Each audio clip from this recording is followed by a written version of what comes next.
almost falls down. Throws to the end zone. Owens! Owens! Owens!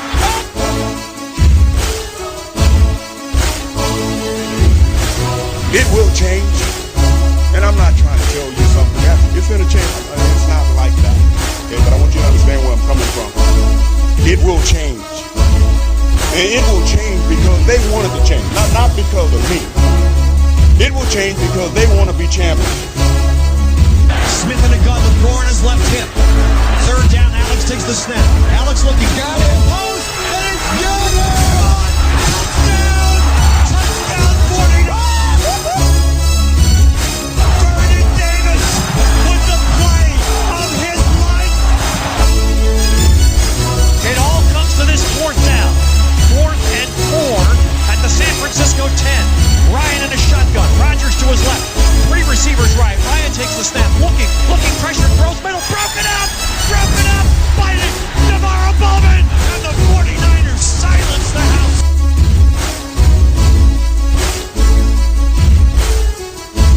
Oh, God. A2G. 0.0. Everybody's so upset. They 0. 0.0. You said 0.0, and then there's another 0. Oh, well, whatever. They want to. It could have been 0.01. Oh, they want to fire him. It's over for the guy. He should retire. He's had a good career. Yeah, at big picture, he's had a pretty damn good career. He's had a good run. Good for him. Just hang it up, you know. The criticism is, you know, so that's why I rocked the jersey tonight. I mean, the full body of work is impressive if he retired today. Yeah, I guess. It's okay. He's got a Super Bowl ring, right? Mm-hmm. Yeah, good for him. He does have a Super Bowl ring. Yeah, I mean, what the fuck? Yo, backup quarterback, it's an important job. You think he had to suck a dick for that ring? Probably No, not, huh? no. A guy like him, no way. He probably got his dick sucked so many times along the way. Again, the preseason is for absolute cunts. I mean, anybody that's fired up about that is a fucking asshole. I literally cannot stand the preseason. Cannot stand it. Like, the draft, free agency, yes, inject that straight into my veins. Preseason, oh my fucking God, I cannot stand it. The only thing I want injected into my veins is that Lolo. But, I didn't expect this out of Joe, I'm not going to lie. What? I expected more outrage. I did. I expected, knee-jerk. it's time for Mullins. I fully expected Joe to be on the big dick Nick train. I knew what kind of night it was going to be the minute I walked through that door right there and saw him through the glass wearing that 10 Yeah, jersey. I didn't expect it. I I legitimately took mine out of the closet and You have thought one? about wearing it out of respect and out of support, and then thought to myself, I'm probably going to be late because I'm probably going to get in a fist fight if I stop anywhere and somebody says something. You have a Garoppolo jersey? Yeah. Oh, I didn't know that. Yeah, I got out of the shower, baby braided the hair, and I was like, I don't know, I was on Yahoo News, and I saw like a Garoppolo article, and I was like, fuck off, come on with this. There's no starting center, you know what I mean? It's a fucking mess up front. Everybody's dicking around. It's not the fucking offense that anybody's going to be running come week 1. Get the motherfuck out of here with that. I am curious about the running back position, I'll tell you that. That's a curious situation. Yeah, because Your boy that we gave $30 million to on a gone. 4-year clip. Well, What, you were McKinnon? right. He will never play a meaningful snap for this team. He'll never play any snap. I'll always go back to money means absolutely nothing to me. Like, it's not my money. I'm not even buying season tickets, so I'm not paying for it. It means nothing to me until it affects the cap, and it's clearly not affecting our cap right now. It's not about, like, the wasted cap, because that's not really that big of a deal. We're fine cap-wise, and we've taken the brunt of that contract when we weren't going to use that money on anything else anyway. But what the contract did do at the time was create expectations that went severely unfulfilled. Yeah. Well, that's all it is. My point is, we don't have much to go on, based on the way I see it is, as far as the money is concerned, that's how much money the organization was willing to give this guy. And that, for us, we can make a judgment call about them doing their jobs. And for a guy that they give that much money to that does nothing, has to make us question them doing their jobs. I disagree completely. Okay. It's not what they think he's worth. It's what they think they have to pay to make him on our team. Well, That's not remotely the same thing. They needed that hole filled, and they wanted to upgrade. And if other teams are willing to pay 10, you got to pay 11. but nobody was willing to pay him what we paid him. Well, Nobody. They were. There That's were why we had to multiple pay him reports that. about the Jets. It's not like somebody said, here's 10 million, and we went, here's 30. And it's believable because the next season, what did the Jets do? They dished out big money to land Le'Veon Bell. Yeah. So like is it hard to believe that they were willing to dish out big money to land McKinnon? No, not so much. So it is a bidding war when it comes to free agency. You could have it. All it takes is two suitors that really like a player to jack a player's value way above what it should be. And I think it also goes back to where you are as a franchise. And when you're where we were, they need to make big upgrades at a few key positions in their mind to make a splash, to win some games, to justify their job. But they failed at that. McKinnon failed at that. Yeah. No, they. They're not doctors. I mean, no. they have doctors that tell them that he's going to be better. I mean- but either way, I mean, you're never going to say they're They signed a until they healthy win player. a Super Bowl, but They gave every a healthy person- player a lot of money. Well, I mean, Rob, they don't even have a winning season. Even yeah, I know even you're. 500. I know that you're never gonna say anything positive until they do that. But every person that knows anything about football Even says that 500. Kyle Shanahan's the best at what he does. So, it's fine. I understand it. I understand your point of view, but I disagree Listen, with it. Maybe they can get to 500 this year. You know, I mean, I know they're going 16-0, but you know, with these guys, I mean, if your franchise is in the hole that far, you have to do drastic. You have to take drastic measures. Yeah, I mean, just look at this year. We're gonna cut players that other teams are gonna grab immediately. Yeah. It's been years since we had that. we probably should have kept the guy. That first year where they came in and they rehauled the entire roster, I've looked at our roster from the Chip Kelly year and compared it to the roster today. And I believe that there's only 7 players. 7 Balky players. No, not even. There's 7 players total, only like 5 of which Balky drafted. Because Staley was drafted by McLuhan and so on. Yeah. So I think that the overhaul that we went through is so understated because of the fact that within the first year, Jimmy Garoppolo came in and won 5 straight games at the end of the year. That was pretty magical given the roster he was working with, given the roster Shanahan was working with, and the overhaul that they went through the year following. Obviously, he got hurt, but I think that now is finally the time where we actually have a roster that can win any game. We have a team that can go into any game and win any week. Sometimes you got to play your best to win that game, but I mean, we're 3 years into this, and now it's time to win. Now it's time to be critical of Kyle Shanahan and Jimmy Garoppolo and John Lynch, because Somebody make note of this time. Timestamp this. I think that all comes with a caveat, though. Because anything can happen. I mean, and yes, like last year. You wake up tomorrow and the news is, 7 people got this happened to them, whatever. Then there's no control over that. I think if anyone thinks that they haven't made this franchise better in the time they've been there exponentially, then that's ignorance. I think I've said this maybe 25 to 2,000 times. Last year was supposed to be the season that Jimmy Garoppolo developed. Yeah. And this and that all got put on hold. And how about Did you see they're going to play him into the third quarter? Sorry. And here's I didn't read the article. That's I was not- hoping you that's could not fill true. me in, or you. That's not true. Shanahan said he plans on playing a half. It all depends on the snap count. Yep. Which is what they do every year. The starting quarterback plays the first half. But he said if there's halves where there's 40 plays and there's halves where there's 20 plays. Right. So he's not going to be nailed down to a half. He did, and based on what they did last year, he did play into the third quarter last year. Because He did? Right, yeah. he played like 2 series in the third quarter. But Because of the snap count. it I depends on understand. what happens in the first half. He doesn't want him. He said, "I don't want the starters to start the third quarter." Mm-hmm. Yeah. But if there's something they need to see that we haven't seen or If done, he goes 10 for 12, then- 168 yards and 2 touchdowns or a touchdown, Pull you know, him. yeah, exactly. Anyway. What the fuck was I just gonna say? The other thing is so last year Jimmy Garoppolo tears his ACL in week 3, right? So I'm not sure how that falls on Shanahan and Lynch, but I guess because they traded for a guy that they knew was gonna tear his ACL somehow is their fault. The only thing that would have been their fault is if they had another year of his contract and they paid him because they wanted to get it done, and then that happened. But we can literally sever ties in April with zero. We would have lost him had we not paid him. He would have gone somewhere for sure. else. We couldn't keep him for another year. And also his contract, we can walk away in April. Yeah. We can walk away. Yeah, the financial... So, like, Parag set us up to succeed. Last year was the biggest cap hit of his entire contract. But here's my point. Yes. So here's my point. So Garoppolo goes down week 3. Anyone that wants to blame Shanahan and Lynch for that, okay. I hope you sleep good tonight. But I will. Where's the credit for the fact that we had 2 quarterbacks that were backups that made us still compete the rest of the year?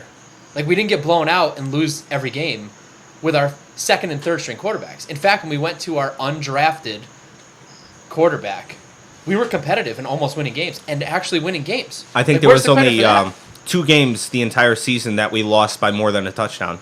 Like, where's the credit for that? Like, I mean, there were how many teams second or third string comes in and they're competing at all? It's so rare. And I've seen... I'm sorry, Joe. I'll let you go after this. But I've seen fans that we're obsessing over the backup quarterback spot. You know what good teams don't do? They don't give a fuck about the backup quarterback. Good teams do not give a single shit about the backup quarterback. You want to plan... You can plan for injuries. You can build depth at your wide receiver position. Plan for injuries at every single position.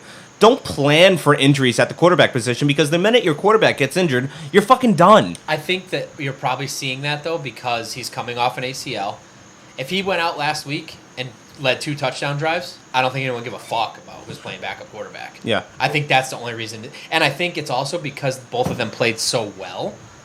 Debatable. I don't like CJ. But as backups? Yeah. I mean, and Shanahan, there's no surprise and no hiding that Shanahan loves Beathard. Really what it boils down to is there'll still be those people, maybe me included, that'll say they should have never gotten rid of Kaepernick. But who am I to judge? So let's talk about this game. That's all you need to know. That's all you need to know, is that's where this all comes from. And the good news is that Scangarello, his starting quarterback, is Joe Flacco. Yep. And he's the one that was in love with Nick Mullins. Yep. And by all accounts, standing on his head to make sure we got Nick Mullins. Yep. So maybe there's a trade in the works there. Maybe. For who? Mullins. For who, though? I don't know. Draft? A position that we're thin at. Or draft offensive pick? Lineman. Holy shit, this offensive line scares the shit out of me. Offensive lineman. There is not a Draft single pick, part of something. me that is worried about Jimmy. Although didn't Denver drafted a rookie, standing right? behind that line. Yeah. Denver drafted a rookie, though, right? Lock? No. Drew Lock? Yeah, quarterback. They drafted Drew Lock. Yeah, so they probably don't want Mullins. Yeah, drafted Drew Lock, paid And Flacco. they don't want Mullins. Yeah. Yeah, it was worth a dream. Thanks. I mean, it is okay to have the alarms going off in your head right now, but you got the alarms going off in your head about the wrong player. Oh, for sure. This offensive lineman. I don't have any alarms. I got a question for Stevie Stats. Yeah. When's the last time an NFL quarterback started a game, preseason or regular season or playoff or any NFL competitive game ever, and his first 4 throws were tipped at the line? I don't think that's ever happened. That was my point. I didn't research this at all. Yeah. But I'm going to go ahead and guess if it happened hoping ever before, it was one time. I was hoping you had the date. There's on no that. way that's... There's no way that I was that's hoping happened. you were going to be like, Vinny Testaverde, 1986 versus Like, Tampa there's Bay no way, Bucks. right? Like, that's... I'm sure it's happened before. But Jesus Christ. Yeah, All 4 of them. Also, I have to point this out, and I don't normally do this to you, but last week you analyzed the 2 picks thrown by Mullins and Beathard, and Shanahan's opinion was exactly 100% opposite yours. I know. I heard that too. I listened the next day, and I was like, that's funny. Yeah. I didn't even watch the plays. Yep. I don't know anything about the plays, but he basically completely wrote off the one that Steve said was a problem, and the one that Steve said was tip just happens. He was like, that's the one that's... And that's why people tune into the Gold Putter podcast, because we got that insight. But I'll go one step further. I don't know who I believe or who's right. Like, I don't know anything, you know? Shanahan might be blowing smoke. But I'll tell you what, I'll hear the coach talk, and sometimes he'll mess up. He'll make a mental mistake where it's like, he says something incorrectly where he gets things mixed up. I'm not saying this was one of those things, but there's sometimes where he's definitively screwed up, like just made a mental mistake while he's talking. He gets two things mixed up. And I know that he messed up, but it's no big deal because I mess stuff up when I talk all the time. Everybody does it. Of course. But anyway, It was just so funny the next day. I was dying. I will say, though, did you guys see the YouTube video that came out from the account called the Quarterback School? It's actually an account on YouTube. They actually, pretty credible account. It's ran by JT O'Sullivan. Oh, fuck you. Credible. He said credible. Listen, just because he was not physically talented doesn't mean he doesn't know the quarterback position. A lot of really great coaches were mediocre players. Yes. Very true. He was a twat. Did you ever watch him play an outing? No. No, that was a little bit before my time. Then you have no voice in this fucking competition. He was the fucking pits. What was his starting record? 3-90. It was whatever it was. It was awful. But he does have a breakdown of Garoppolo's game against the Broncos that just happened, and I will say he makes some really good points about shit that went wrong that wasn't Garoppolo's fault. You mean the defender running straight at him while Staley watches him? Yes. That guy? I mean, Staley. We'll even go to the first pass attempt. I mean, when it gets batted down, the offensive lineman, our right guard, I don't even know his name. He's so irrelevant in my mind. He doesn't engage the defender. The defensive lineman, instead of rushing the passer, he takes a step back so he can read the quarterback's eyes, and then he throws his hands up. I'm like, why don't more people do that? Shanahan said that today. I was listening to his presser today, and he was saying... Oh, I tried to listen to his presser. I couldn't. The app is a piece of shit. I clicked on Shanahan presser, and I got Garoppolo's presser. He was saying that it's really hard to defend against a defender that's not rushing. Yes. Because they just stand there. Did you listen to Salah's presser? No. The audio on that was unlistenable. But anyway, the defender took a step back. He was able to read his eyes, and he was able to put his hands up and bat the ball down. And at the time, I was like, why don't more people do that? That should be done more. But anyway, I guess he was saying as an offensive lineman, when you're supposed to engage the defensive lineman when that happens, and you don't just hit them up high, you hit them in the rib cage, so they drop their hands. It's just a technique. Yeah. But there's our backup It's right. the old gut punch, Steve. Yeah, whatever you're supposed to do, I'm not sure, but I know you don't just stand there and stare at him. Yes. I'm pretty sure that's not the play. I'll tell you what, though. I would not have thought that had I not listened to his breakdown of that play, because in my mind, if he's not getting past you, you're doing your job. But I guess there's much more to it than just that. I mean, the only way I could see you not engaging is if the play call is to run the other way, so you're like pulling back or something. Yeah, I would think you would want to give the quarterback as much room as possible, so you should be trying to drive that guy back. If he's not pushing you, push him back. Yeah, fuck him. First disclaimer. The Broncos, we have already brought up Scangarello being their offensive coordinator, who is now running Kyle Shanahan's offense, who is the Denver Broncos defense is now practicing against every single day, are practicing against Kyle Shanahan's offense, and they just practiced against Kyle Shanahan for 2 straight days. Just throwing that out there. The end of the first quarter, you know what the score was?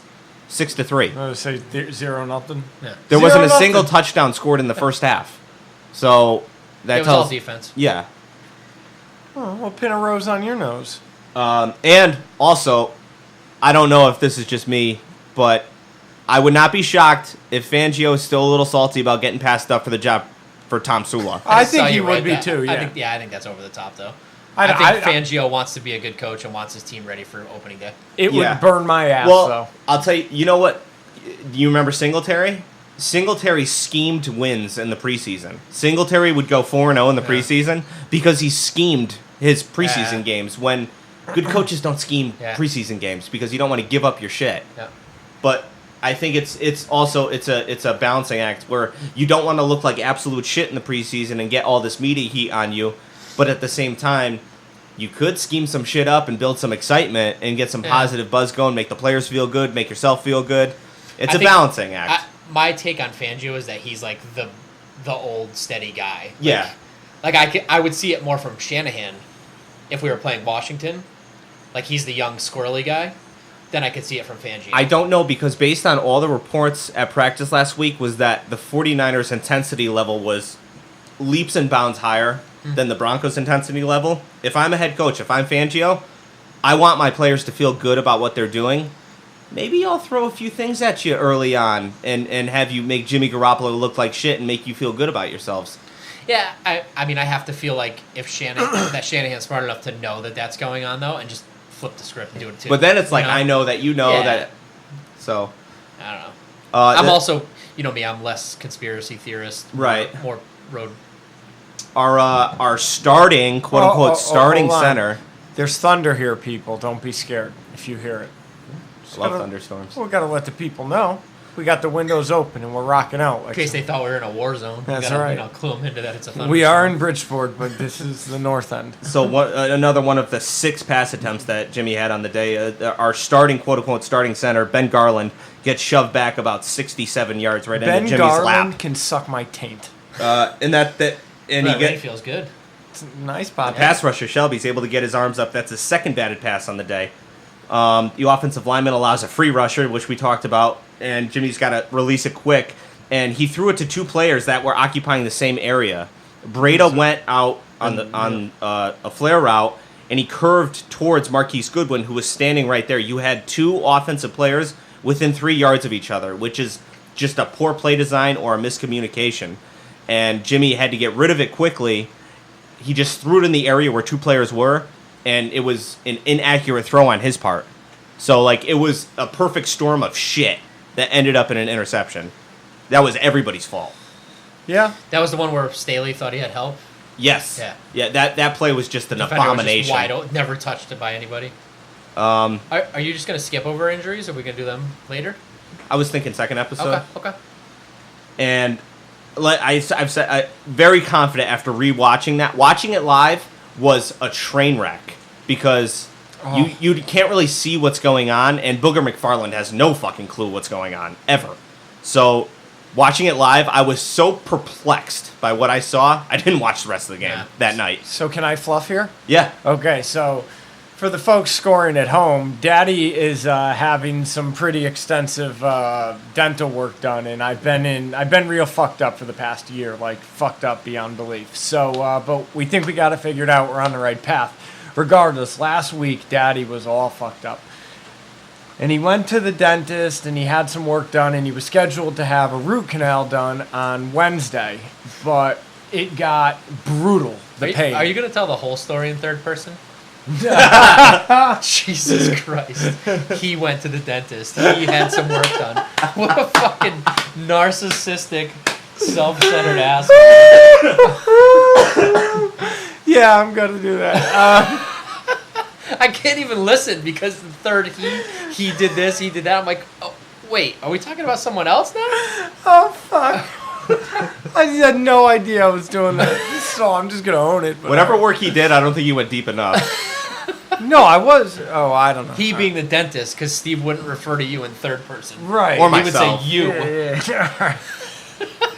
All right. So I went to the dentist and he did some work on Friday, pulled some shit out, and then I was going back on Wednesday for a root canal.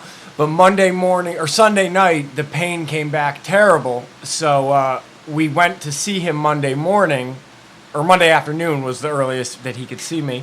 And we rescheduled the root canal for Tuesday morning, and he gave Daddy some pills, right? Now, it wasn't a pain medication, but a sedative. Daddy has been known to allegedly have a tolerance for some of those things, but never a sedative. That's not the road that Daddy ever goes down. So I took this sedative right at the kickoff of the game. And I'm like, in my head, I'm like, it's only 0.25 milligrams. I laughed. I shrugged it off. I looked at the clock. There was 12 minutes left in the first quarter. I did not go to sleep. And I looked at the clock again, and there was 2 or 3 minutes left in the second quarter now. So I missed the whole first half. I was awake. I just was I was just spaced out. I was in fucking La La Land. So that's what I saw of this fucking game. Good. Yeah. I will say good because, I mean, live, like, no matter how much football I watch, I cannot look at the game the same live as I do when I go back the second time because I already know what happened, so I know what to look for. Whereas when it's live, I don't know what's about to happen. Like, I remember the Jimmy drive, and that's it. What drive? The first, well, right, the series, rather. How's that? But, yeah, our backup center, Ben Garland, lost. Why doesn't Completely lost. Why don't they let Buckner do it? Honestly, at this point, based on what I've seen in the preseason from our backup interior offensive linemen, they can run block for days. Let one of those monsters. Pass blocking, they just completely shit their pants. Let one of those defensive line monsters do it. We need Mr. fucking Western Richburg to come back and play. Well, they're saying he may play in the 4th preseason game. Yeah. But we're going to talk about that next episode. 4th preseason game. Just to get some reps. Ooh, I don't like Back that at practice all. next week, and then starting the 4th You game. can't get 80% reps in practice. That's not good enough. What do you I'm probably care? just a series in the game. Just Okay. to knock the rust off. Maybe the quarter. Oh. What do you care? He's a center. Because without Western Richburg, we're not going anywhere. Well, yeah, but with a damaged Weston Richburg... Unless we trade for somebody. Yeah, but a damaged Weston Richburg could It's be still worse. better than what we have. No, but it could be worse. So let him kick the rust off for a half a quarter. Don't just give him a fucking 3 series and be like, oh, okay, now go protect fucking money. This offensive line is in serious trouble if anybody gets injured. But then once they gel together, they're going to become the best unit in the league. I think the only They're going to fuck so many white women. spot, and you're going to laugh at this, and you're going to laugh at this, our best backup offensive lineman right now is Joshua Garnett. I'm not fucking joking. If Tomlinson he would goes never down, even be ready. I He know. would be having a nail. I know, we'd get him for a game. He'd be having a fingernail worked on. this offensive line cannot afford a single injury this entire year. Knowing what I went through in this past year, it makes me think that he's an even bigger cunt. Seriously. I went to work every day. Is that why you sent us that disgusting picture that we didn't need to see at 8 a.m.? I To mean, prove that she's tougher than Garnett? No, I'm... yes. That's how I took it, which is funny. Exactly. You know what? Yeah. I didn't consider it that way, but yeah. I thought that's why you The were picture sending we're it. referencing is Ronda Rousey got her finger mutilated. Would that be a fair way to say it? Ronda Rousey got her finger mutilated filming a television show, and she apparently finished the take, held it together, finished the take, and then she was like, oh yeah, this is going to be a problem. They took her to get it. I don't know what the fuck they would have done with it. It looked like they needed They had to reattach the bone and the tendon. Yeah, the whole thing. The thing looked like, it was wild. It looked like it was put through a gear. And then what'd she go on injured reserve for 6 weeks? What'd she do after that? She went to work the next day and recorded the motherfucker. I think that day, right? No, it was the night. No, I think she went back to set, but she was done filming, I believe. Could be wrong. So, this dude. I mean, it's not out of the question that Ronda Rousey's tougher than a football player, certain football players. Yeah, She's definitely pretty tough not. Anyway, but she did go right. She did finish the set. Respect. Raheem Mostert. That dude, running back, special teams, shines. You think every he's making single the team? time. 100%. Yeah, they were saying in order to make the team, one of these running backs is going to have to do great on special teams. He's our best special and he teams player. does, so. He has been our best He's special 100%. teams player. And every single time they put him in at running back, he makes shit happen. Yeah. Yeah, Great. I loved him. I loved him last year. I was sad when he got hurt. He was the one that broke his arm in the Raiders game, I believe. Yeah. It was him. Because we were killing it. Yeah. Yeah, he's definitely on the team. Debo Samuel got a chance to show off his wheels again on a nice end around. He had 2 runs, though, no? I think just one. I think Okay. just one It big was like one. 45. But Shanahan set that up. Mostert was carving them up the middle, 5 straight plays in a row. Then on the 6th play, fake to Mostert up the middle, end around to Debo. That's the only time that you're allowed to run an end around. I see coaches all the time. They want to open up the series with an end around. That shit doesn't work. Yeah. You have to be killing them Learn up it. the middle to make them buy it. Kill it in the clutch. Kendrick Bourne, this dude cannot haul in a perfectly thrown deep ball by C.J. Beathard. You know this why? is back-to-back weeks with a horrendous drop. He's Do you know probably why? not on the team. But later on, he makes shit happen. Scores a touchdown. Yeah, And he ends up scoring a touchdown. Do you know why? Because he likes Mullins, so he dropped the beat-hard ball on purpose. Conspiracy. Or by It then he's playing against fifth stringers that are never going to play in the NFL. I mean, I like KB. I really want wide receivers here more than him, one of which is Richie James. I like KB over Richie James. Not a chance because of the kick returns and the punt The returns. kick returns is everything for me Yeah. because KB, the only time KB is going to get on the field is when you're in trouble. Who had a good return this week? Was that Richie James? Richie James. Yeah, I saw that. He too. solidified his spot with that. He had a couple of them, I would too. love to say that, but I'm still not sure. I mean, Well, anything could happen next week. But I read it's his spot to lose. I right read now. an article that they would keep him, maybe consider keeping him now because he's a Trent Taylor match, Yes. and considering Trent might miss the first week or two. Yeah. Poppy Chulies. Yes. And the swing tackle that we signed, I know you got... Oh, do you want the Poppy Chulo priest to marry you? No, we're going to have her aunt do it. Okay, I didn't know because I could get the Poppy Chuli. Yeah. Okay. No, that's all taken care of. The swing tackle that we signed this week to replace Sean Coleman that got hurt in the first game, he looked horrible. He looked absolutely Maybe he's horrible. still learning. This line scares the shit out of me. Wilton Spade gets in at the end of the game, our fourth-string quarterback. How'd he do? On his first pass attempt, he cocks back to throw, And he got fucked? and he ate popcorn. What's that mean? The ball just slipped out of his hand. And he fumbled, and he lost it. Did anybody watch the UFC? No. Okay. I did. How was it? It's pretty good, actually.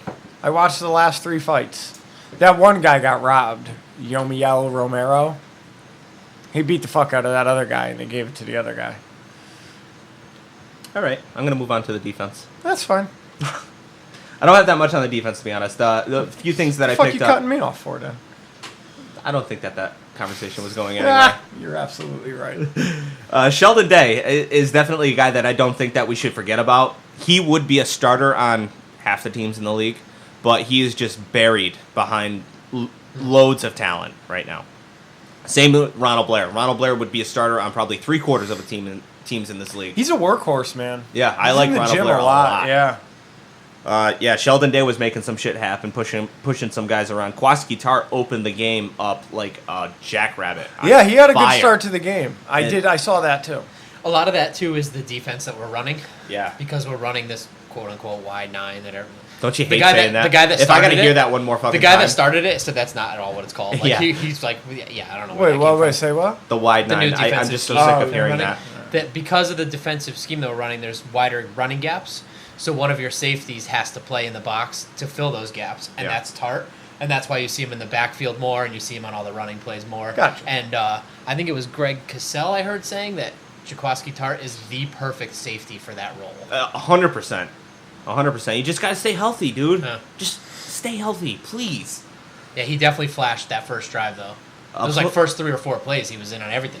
He was involved in every Yeah. play. A player that I'm really I can't say coming around on because I liked him last year, but I love that they're finally playing him at nickel corner where he belongs, is DJ Reed. He had a few tough spots early on. They had him covering Emmanuel Sanders. He got burned once, No. missed the tackle the second time, but the rest of the game, he was a man possessed. Correct me if I'm wrong, but K1 Is injured. Injured? He is injured. So this is an opportunity Yes. because K1 is probably the starter there if he's healthy Yep. to start camp. And I don't So this is an opportunity that you could seize. I don't like this coaching staff seems to put like there's such things as like writing players' names in Sharpie as a starter and then in pencil, but they have like these questionable players that they're writing in like erasable pen, like Jimmy Ward at free safety. Like why are you just assuming he's the starter when Tavarius Moore is actually playing really fucking well? But maybe they just have other starters learning other people's position just to know other positions. Yeah, I mean, it's hard to say, like, whether they're just saying that to try and make the rookie or the young player work a little bit harder to try or and get it to more, say, but- no, but I've also heard it said, and I'm just using a very vague example here, right? Jimmy Ward is the starting cornerback, but is the second or third string slot corner. You know Right. what I mean, or something like that. You know, I've heard it said like that. But Jimmy Ward's the starting safety. I know. Yeah. I'll bet any dollar amount No, on no. that. I was just No, no, using. I'm- Oh, I got you. Okay. I Sorry. would put any money on that. I Unless agree. he gets hurt, he's the starting safety. but Is he But, back? but if Tavarius you're- Moore is making a really good case. Well, and if you're the backup to Jimmy Ward, there's a good chance you're You're playing. gonna fucking play, Like, there's a good chance you're gonna play. right? Is he back or not yet? He's not full go yet. He hasn't participated in any contact, but they're expecting him for week 1. Okay. He played today. He practiced today. He did? Yeah. Okay, I must have missed that. Yeah, no, then. they're We're going to talk about that in the next He should play Saturday. Well, I love DJ Reed. I think that he's a really tough player that adds an element to the defensive secondary that we have lacked in the past. I mean, Richard Sherman brings an element of toughness, but I feel like Ahkello Witherspoon's softness balances it out. And I think that the more guys that you have back there that are feisty, that'll fight for shit, like he's an undersized guy. I think he's only 5'10". Perfect slot corner. But I just like the way he plays a lot. If he gets burned by Emmanuel Sanders, but then plays amazing the rest of the game, it shows you that he can bounce back from shit. Bouncy, bitch. The linebacker we signed this offseason, David Mayo, the white dude, he can be a pretty serviceable middle linebacker if Quan or Fred miss some time this year. I don't think we're fucked if one of them go down. I like what I've seen from him. And at the end of the game, Marcel Harris, our backup strong safety, backup to Tart, he drops like a guaranteed pick 6 with 2 minutes left in the game. I think this defense is going to be strong as fuck. Yes, I completely agree. yeah. And deep, too. Yes. I read something that Quan was kind of bringing the maniac out of Fred Warner. The Hot a little Boys? bit. Yeah, they got this Hot Boys thing going on, but he was saying there was days where he would make Fred matches his like mad dog intensity, and he said Fred would blow him out of the water with it. Fred's a stud. Yeah. No matter who you ask, huh? Fred got my dick hard last Steady year. Freddy is a fucking stud. That's a jersey I would like to one day have. Yeah. You know, let him cement himself as a starter. Can you wait until we win a Super Bowl? Can you just... For everybody? No, I understand, but I'm just saying, down the road, that's a jersey I'd just like. as a small request. I just like the number, 48. It's a good number. It is. But I definitely paid attention much more so to the practice reports at joint practice more than I did to what happened in the game. But based on almost everybody's report, they could not handle our defensive line, which was and that's missing without our Bosa top, and D top Ford. 2, yeah. You know who I noticed a lot? I only watched the first quarter, but you know who I noticed a lot? Mostly because I've never noticed him before on defense? Solomon Thomas. Yeah, a little bit.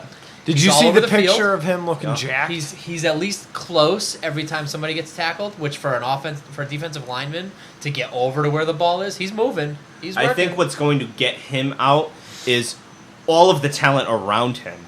And he's playing the position he's supposed to play, right? if I'm an offensive coordinator, I'm doubling Buckner, I'm sending extra help on D Ford, I'm crossing my fingers and hoping to God that Nick Bosa doesn't beat me on the other side.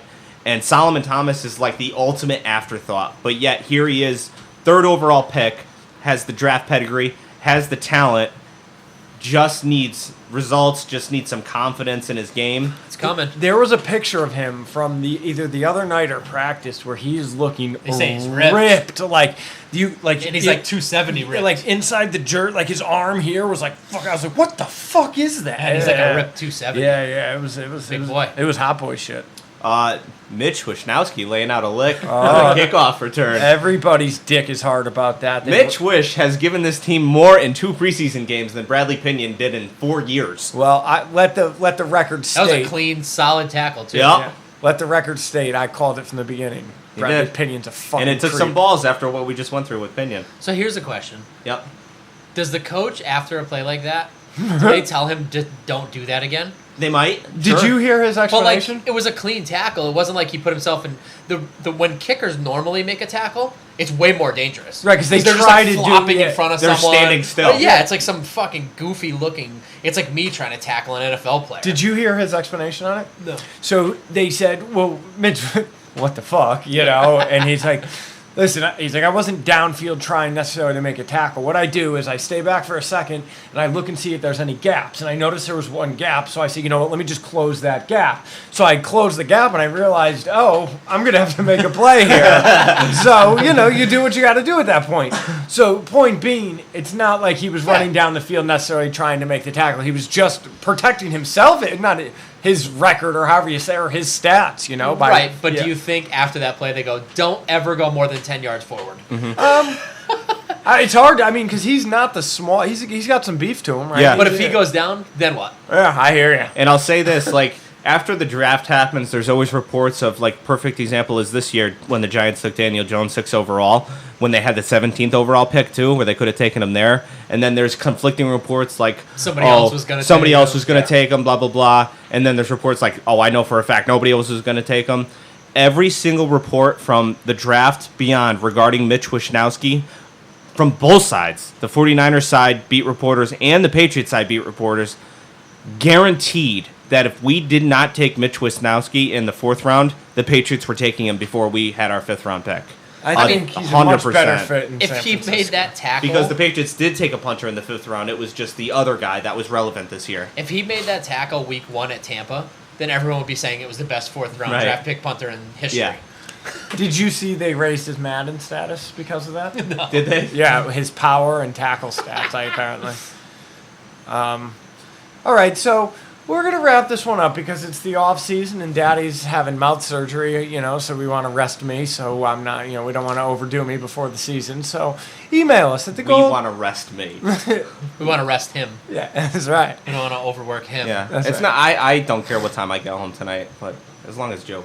You just want Daddy to get, you want me in my high season form when it starts, Don't push me now. I'm debilitated. Email in. Tell us about my mouth injury. goldbloodedpodcast@gmail.com. We got to fire the Patreon back up because we got to pay for this mouth surgery. So it's Steve. It's been a long time. Patreon.com// Goldblooded Podcast. Yeah, whatever you leave, just leave a note for Daddy's mouth. We'll appreciate it. This is gonna cost baby big bucks. So help out. Come on. We've never asked anything from you people. Boom up, you fucks. I've been slacking. I have not gotten back in touch with my bookie. Yeah, my bookie. Well, fuck them. This is not an advertisement for my bookie. We got an Instagram. We're gonna have an online meeting with Curran. We're gonna get that fired back up. And with that said,